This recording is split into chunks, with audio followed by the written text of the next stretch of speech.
Hi crafters, it's Karen and I have another mixed media layout to share with you. I created my layout on a sheet that looks like this from Basic Gray from their Basics collection, and you can see it's a nice distressed planer paper, but the weight is really good. So the first thing I did before starting to create was to put strips of score tape on the back of my paper, and I didn't release the tabs or anything, but I did put my strips of score tape so that after I was done using the wet mediums that I used, the different sprays and gel mediums and all that, and then after the layout was dry, I could adhere it to I believe it's a lightweight piece of chipboard, and in that way my layout will stay, was going to stay firm. So this is the layout. And as you can see, it's a picture of my son Logan. We had taken him out to dinner for his 19th birthday, and that's when I took this photo. So I'll give you an overview and then I'll share the different details.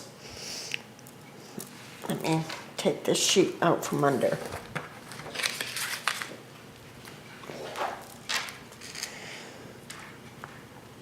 So after putting the score tape on my background sheet, the first thing I did was I edged all around the edges with my Tim Holtz distress stains. I used I think it's called Blue China and the Scattered Straw, and just in random places around the edge. And then I used the Tim Holtz Distress Ink walnut stain to distress all around the edges. So after that was done, I started to prepare. I knew the layout that I wanted to use, so I started to prepare my tags. This and this are shipping tags, and I had prepared 3 of them that I was going to use, but I only ended up using 2 of them. So this is the 3rd one, and these are just, your plain shipping tags. So I used this stencil here by the Crafters Workshop. It's called Mini Gears. And I laid it on the tags, and then I used my different sprays. I used the Heidi Swap navy color throughout this project. I used the Lindy Stamp Gang Shabby Turbine Teal. This is part of their steampunk collection. Really sweet color. I used the Grab-A-Guy Gold because I wanted, because I wanted to bring out, see the gold tones in the photo. The lighting was imperfect, but so the picture brought out those gold tones, so I wanted to, accent that. And then I also used the Rusty Lantern Lime, which is also a really sweet color when you spray it out. So those are the colors that I used, and then I, distressed the edges with walnut stain. And if you can see the clock, I used another stencil. I used this stencil here. It's called Mini Time Travel. And I used I forgot what it's called, but it's a medium from Hobby Lobby to stencil it out, so it's very subtle. I'm sorry, I didn't bring it out with me, but it's not molding paste. So to bring out that, so that's how I treated each one of these tags, and in the end I did end up stamping these tags. So that's how I worked those tags, and the base, what his picture is sitting on, is a piece of dark brown burlap, and then I also used my Tim Holtz distressed clock, And instead of painting it, I cut it out of chipboard.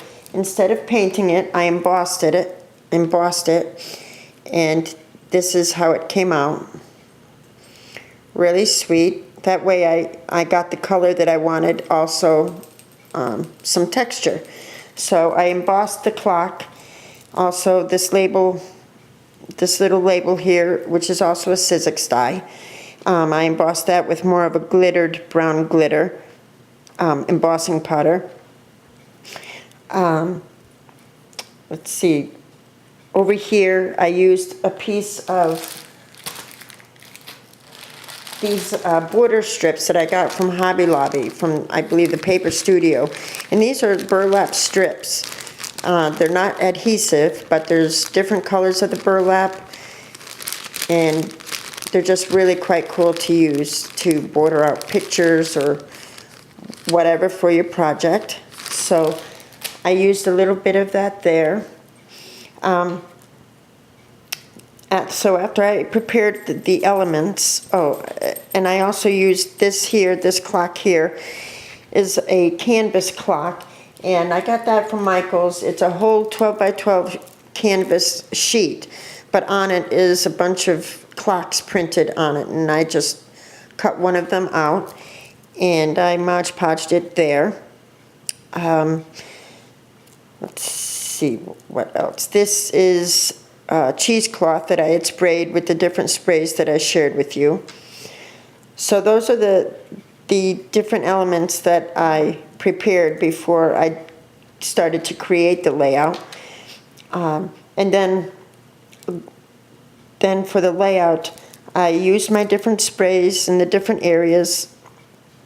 And then I went over with my molding paste, and I used this stencil by Prima. It's called, it doesn't have a name, but you can see it's a chevron pattern. And I used that one because if you could see the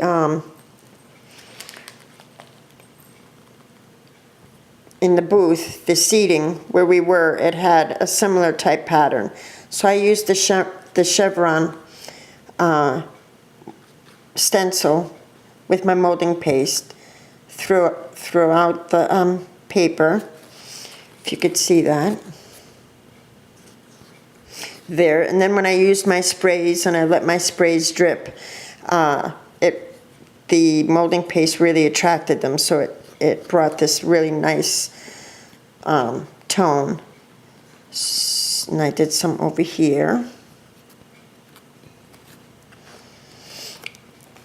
And then for the different stamping, the different random type stamping, I tended to do like different groupings of stamping, but I used this stamp by Bo Bunny, and it has the chicken wire.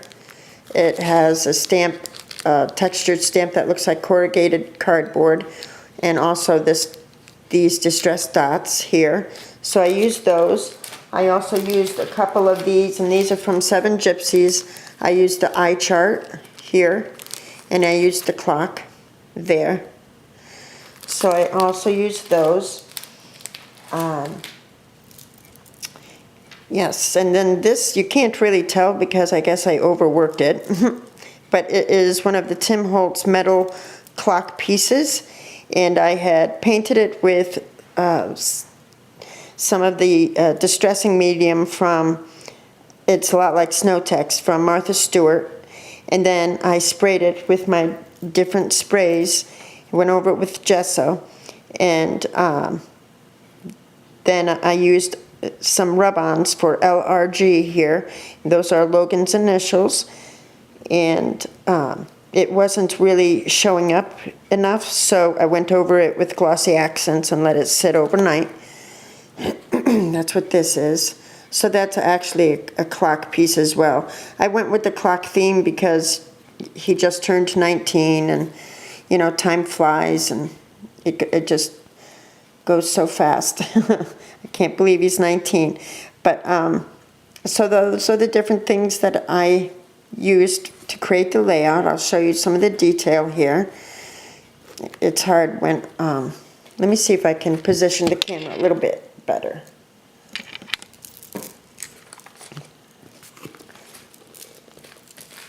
sorry, it's hard to show these layouts. But here in the top corner you could see I used one of the Tim Holtz keys, and it says Dream, and I treated it in the same way I did the clock there. With a little bit of Snow Tex stuff, and then sprayed it and went over it with gesso. I used some of the chicken wire that I had purchased at Hobby Lobby. It's by the Paper Accents, and it's really easy to cut. I cut it with my Tim Holtz scissors, and I went over it with a little bit of gesso and then sprayed it. Yes, I sprayed it a little bit, but I also used my Inca Gold color to give it some golder tones.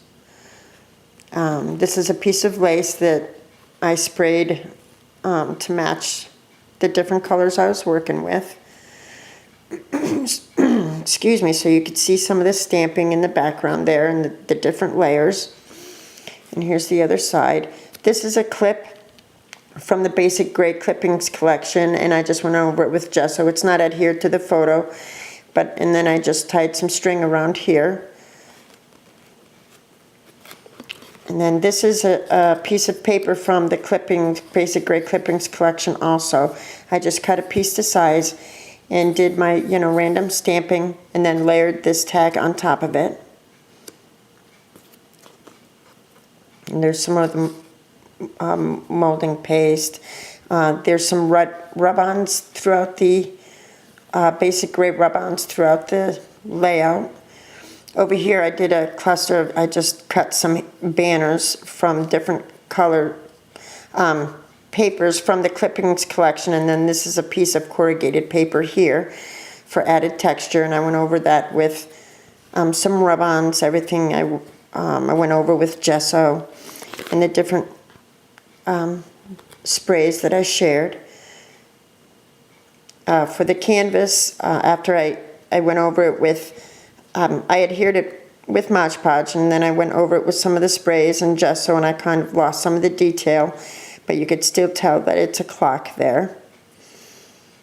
These are thickers I used for the for the number 19. I did a little bit of doodling here. There's some more rub-ons and some more texture to the molding paste from the sprays that I used. I thought the colors came out really sweet. And here's the clock. I don't know if you could see that you could see the numbers underneath. I can, but I don't know if it's showing up. But anyway, there's that piece, and I just raised that on pop dots.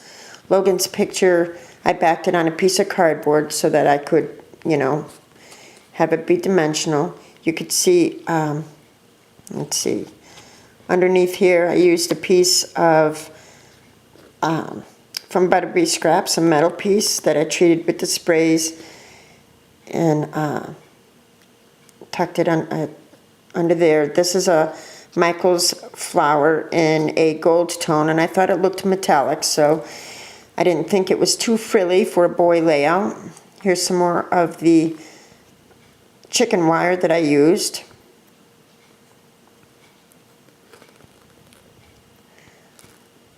So I thought it came out really cool. I just love the colors and the tones.